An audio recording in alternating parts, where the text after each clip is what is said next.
Hello guys, কি অবস্থা সবার? আমি মাহফুজুর রহমান তালহা আছি আপনাদের সাথে এবং আপনারা দেখছেন এম.আর. তালহা। বছর বিপিএল দেখতে যাওয়া হয়নি, তাই ভাবলাম ঘুরে আসা যাক।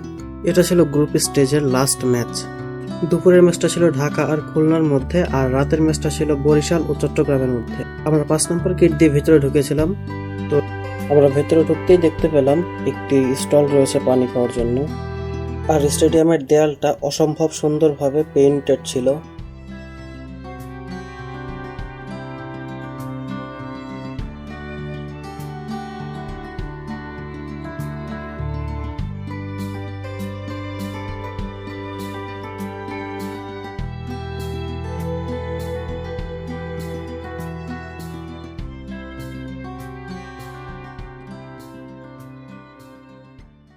আমরা ঢুকে পড়লাম গ্যালারির মধ্যে, আর এখন চলছিল ঢাকার মধ্যকার ম্যাচ।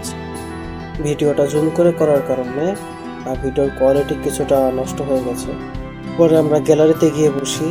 এরপর আমরা দেখতে পাই বিপিএল এর অফিসিয়াল মাস্কট ডানা 36 প্রথম ম্যাচটা জিতে নেয় খুলনা টাইগার্স, এবং এই ম্যাচ জেতার মাধ্যমে তারা প্লে অফ নিশ্চিত করে। সন্ধ্যা 6:30টায় শুরু হয় দ্বিতীয় ম্যাচ বরিশাল চিটাগংয়ের মধ্যে। 6টার সময় টস হয় এবং টস জিতে বল করার সিদ্ধান্ত নেয় পরচুন বরিশাল। বরিশালের খুব একটা ভালো হয়নি। চট্টগ্রামের ব্যাটসম্যানরা দুর্দান্ত ব্যাটিং করছিলেন। প্রতি ওভারে প্রায় 10+ রান ছিল। চট্টগ্রাম বরিশালকে 206 রানের টার্গেট দেয়, আর বরিশাল করে 187 রান 9 উইকেটে।